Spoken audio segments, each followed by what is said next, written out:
اور اس زندگی سے پہلے ہم ہزاروں سال تک روح کی کیفیت میں رہے، پھر یہ دنیا کی زندگی ملی، پھر قبر کی زندگی، ہزاروں سال ہمیں قبر میں رہنا ہے، پھر حشر کا 50,000 سال کا دن ہے، پھر میزان عدل ہے، اور پھر اچھوں کو جنت اور بروں کو جہنم۔ یہ انسانی زندگی کے مراحل ہیں، لیکن انسان کا المیہ یہ ہے کہ انسانی زندگی کا وہ گھر جو سب سے مختصر گھر ہے، انسان نے اسی زندگی کو اپنا سب کچھ سمجھ لیا ہے۔ ہم اس زندگی کے لیے گھر چھوڑنا پڑے تو گھر چھوڑتے ہیں، شہر چھوڑنا پڑے تو شہر چھوڑ دیتے ہیں، وطن چھوڑنا پڑے تو وطن چھوڑ دیتے ہیں، والدین کو چھوڑ دیتے ہیں، اولاد کو چھوڑ دیتے ہیں کہ یہ زندگی اچھی ہو جائے۔ ڈاکٹر کہے کہ تمہارا جسم بیمار ہے، فلاں چیز چھوڑ دو، تو ہم وہ چھوڑ دیتے ہیں، حتیٰ کہ کھانا اور پینا بھی چھوڑ دیتے ہیں۔ لیکن میرے بھائیوں، اپنے دل پر ہاتھ رکھ کر بتاؤ کہ کبھی اللہ اور اس کے رسول کے لیے کچھ چھوڑا ہے؟ اللہ نے کہا کہ برے اعمال چھوڑ دو، تو ہم نے اللہ کے لیے کبھی برے اعمال چھوڑے ہیں؟ اس کے رسول کی محبت کی خاطر کچھ چھوڑا ہے؟ ارے فقط ایک آنکھ جانے کا خطرہ ہو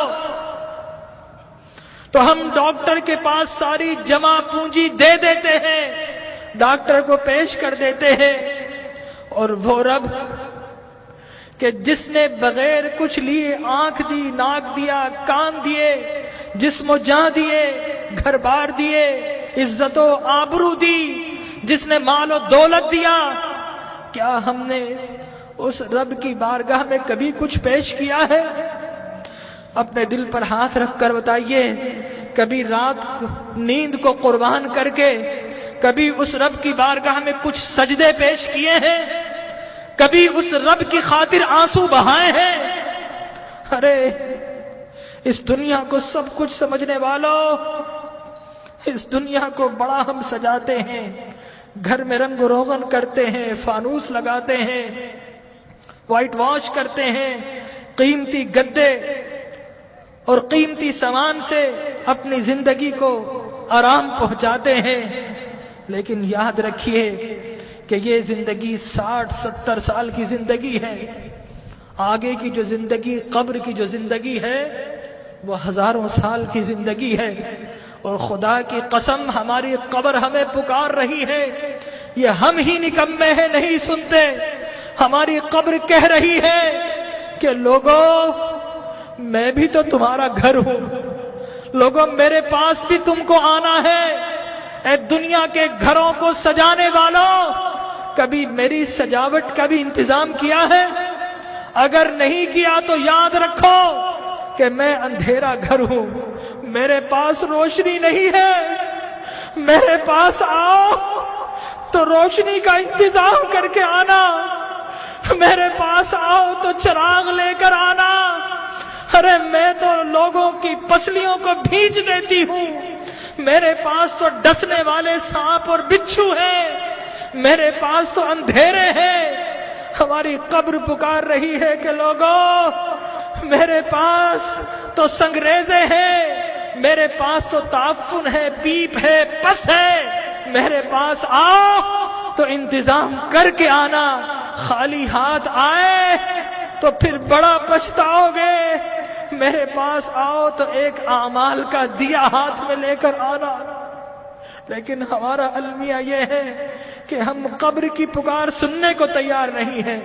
جو بڑے ہیں وہ اپنے کاروبار میں مست ہیں، جو جوان ہیں اپنی جوانی کی مستی میں مست ہیں، اس دنیا کی رنگینیوں میں مست ہیں، اور جو چھوٹے ہیں انہیں کوئی بتانے والا ہی نہیں ہے کہ اس دنیا کے بعد ایک اور دنیا بھی ہے، اس زندگی کے بعد ایک اور زندگی بھی ہے۔ بتائیے، اگر آپ سے کوئی کہے کہ دیوار کے پیچھے کوئی گن لے کر کھڑا ہے تو آپ جائیں گے؟ اگر کوئی کہے آپ سے کہ کہ اس جہاز میں مت بیٹھو، یہ کریش ہونے والا ہے، آپ کبھی نہیں بیٹھیں گے، الٹ ہو جائیں گے۔ تو وہ موت کہ جس کا کوئی انکار نہیں کر سکتا، کیا ہمیں اس موت کے لیے الٹ نہیں ہونا چاہیے؟ ہمارے نبی نے بتایا کہ لوگوں، جو کچھ میں جانتا ہوں اگر تمہیں معلوم ہو جائے تو تم ہنسنا چھوڑ دو، تم رونا شروع کر دو، ہنسنا چھوڑ دو۔ لوگوں، جو کچھ میں دیکھ رہا ہوں اگر تم دیکھ لو تو تم شہروں کو چھوڑ دو اور جنگلوں میں دوڑ پڑو۔ تو آج کی رات ہمیں اپنے رب کو منانا ہے۔ ہم بہت ہنس لیے ہیں، آج کی رات تو کچھ آنسو بہا لیجئے، اپنے رب کو منا لیجئے۔ ارے اللہ کے انبیاء کو دیکھیے، یحییٰ علیہ السلام بچے ہیں، 6-7 سال کے ہیں، زار و قطار روتے تھے، بے ہوش ہو جایا کرتے تھے۔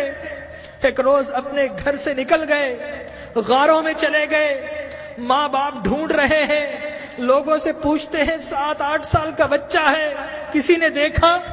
ایک چرواہا کہتا ہے کہ بچہ تو نہیں دیکھا، ہاں اس غار سے رونے کی آواز آ رہی ہے، 3 دن سے کوئی رو رہا ہے اور اس کے رونے سے ہماری بکریوں نے کھانا اور پینا چھوڑ دیا ہے۔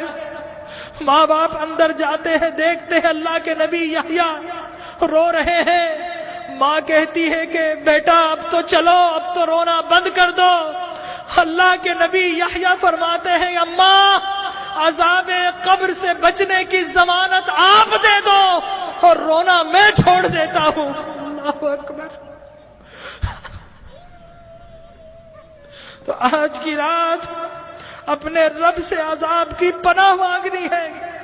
حضرت ابراہیم بن ادھم ایک باتھ روم، ایک ٹوائلٹ میں جاتے ہیں، جانے کی کوشش کرتے ہیں، حمام کا مالک روک دیتا ہے، کہتا ہے پیسے دو۔